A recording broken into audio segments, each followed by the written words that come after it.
Hello everyone, I'm Adam Graham, as Josh says, founding partner of Saint. We're a digital agency which is part of a bigger above-the-line agency called Rainey Kelly Campbell Rolfe Y&R. Bit of a mouthful. But they do, amongst other things, the TV ads for BBC, the recent Borsan adverts, Virgin Atlantic, Bacardi and stuff like that. So what about Saint? So quick thing about Saint, we're part of the above-the-line agency, but we also have our own clients. So here's some of our clients, some of our individual ones are Ubisoft, the French games manufacturer, Getty Images, Abbey Road have recently designed their website. And some of the stuff we do, brand planning, web design, display, mobile marketing, and of course, social media. So, what we think in a nutshell. We're big believers in the power of social currency. The idea that people can voluntarily pass stuff around if it's entertaining or useful in some way. This is something that Facebook obviously does very well indeed. We think that the shouty broadcast days are over. No longer can a brand just carpet bomb messages and expect to have a significant positive effect. No longer can a brand expect to dictate what we know about it either. Online you can get found out very quickly indeed. It's no good saying my product's the bestest, the cheapest, if it's not, because within minutes someone in the blogosphere will be telling everyone how they've tried it and it sucks.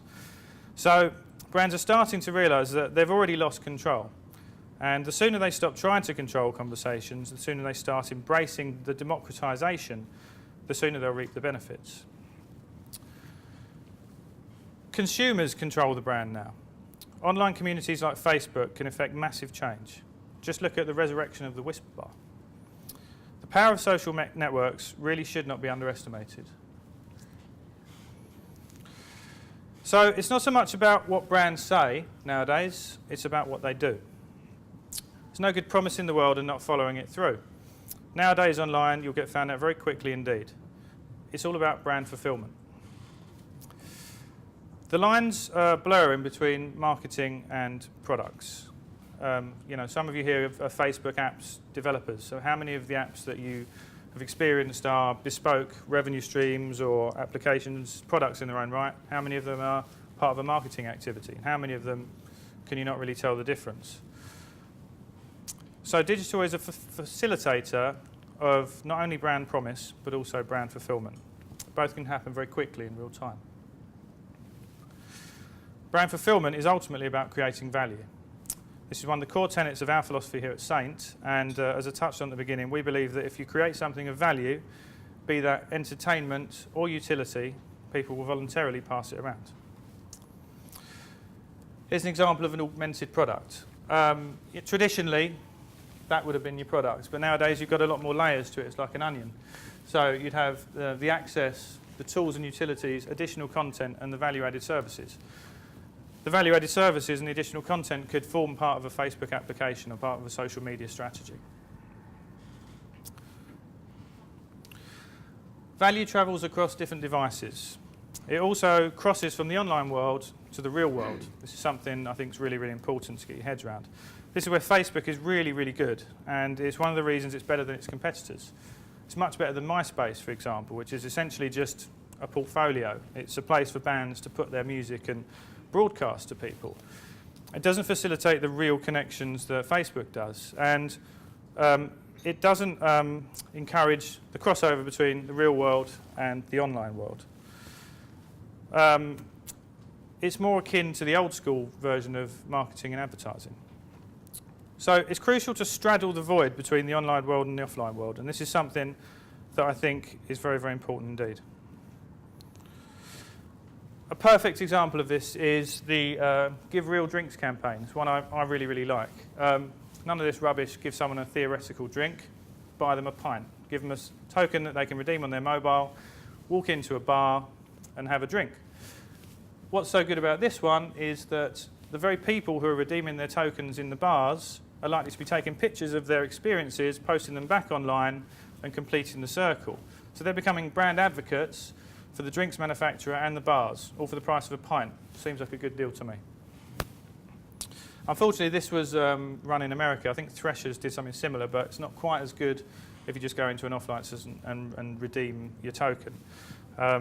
I think there's something, it brings a whole new or old meaning to the word social, and it completes the circle if everyone joins up again and actually enjoys this together. So, is social media the only way to guarantee longevity? It's possible that, any marketing activity that doesn't engage some sort of social media strategy will fizzle out very quickly, because no matter how much money you spend on media, if it's media-based, as soon as you run out of money, the campaign ends. Although it may take a lot longer to get a social media campaign up and running, once it's got momentum, it powers itself. So, as opposed to a banner campaign where the second your money runs out, you run out of hits. Many brands think of Facebook as a channel, a place to put messages. So they'll set up groups, they'll recruit members. This seems like a very old school way of marketing to me. The other things that some brands are doing are picking popular applications and sponsoring them, like Sony Vampires, for example. Once again, I don't think this is particularly revolutionary, but it does have its benefits. So, Sony rebranded the popular Vampires application with the 30 Days Night, a movie release that was part of the Sony Music Group. It managed to incentivise people with four-wheel drive Jeeps, and I think it was about $1,500. Campaign only ran for 3 weeks, and there were 60,000 sweepstake entries and 17 million hits on the stats page. So, a success, because I think 10,000 would have been considered the criteria for success. The good thing about this is that they managed to fish where the fish were. They went to an application that was talking to exactly the sort of target market that their film is talking to. So it was a perfect alignment. I don't think you're going to find many examples, actually, out of the applications that are as successful as Vampires, of which there aren't many, which align so closely. So it complemented the user experience. Sony didn't just bombard the existing 3 million users with loads of adverts. They instead offered value by giving away prizes. So, it fitted quite nicely. What could they have done better? Well, it only ran for 3 weeks. You'd think that it could have run for longer, although you could also argue that within that 3 weeks, it fulfilled all of its criteria. I think the application could have been more bespoke. For example, they could have sponsored elements of the film. They could have interwoven the characters. They could have maybe made a spin-off game which was similar and slightly more involving. But in reality, they probably had a very limited window of time, and they probably achieved everything they needed to. The thing for brands to bear in mind is that there are very few applications that are this popular, and so these sorts of results are probably not so easy to come by. So we believe that the opportunity is there for brands to create bespoke applications that work a lot harder than their current offerings. Burger King. So the Whopper Sacrifice app, really, really successful. It was so successful that Facebook took it down, because I think if they'd have carried on going, they'd have had no users. I think we've all got a few friends that we would have sacrificed for a burger. If you sacrifice 10, you get a free Whopper. What was great about this was it totally understood the behaviour of people online and on Facebook. You've all got a few friends that you sort of accepted because you felt like you had to, but quite easily lose them for a cheap burger. And it did it with humour, and it gave you a reason to do it. When you take into account the PR that was generated and the reach that was achieved, I don't think there's much better use of a Facebook app than this, and it's certainly better than a standard groups page. Here's a project that we're doing at Saint at the moment. It's relevant because the only marketing activity we'll be using is a Facebook app and a blog widget. Just quickly talk about it. It's a sort of mash-up between Flickr and Getty Images. It's going to be launching in a few weeks' time. Basically, you take the Flickr collection on Getty Images and you can build clouds based upon tags. There's a social element, so you can launch clouds into the world, and people who like the sorts of clouds you create can follow you. And that's an example of a public cloud. The Facebook app itself, Picture Me, will incorporate much of the core functionality of the application that we've built online into your Facebook profile. It's connected to the image database, it's got live data, excuse me, and you can create clouds for public view. It also monitors your status, so if I was to update my status, it would search the keyword database and create a cloud based upon that status. It's quite simple, but it's totally relevant to the brand and very much in keeping with the product that we're marketing.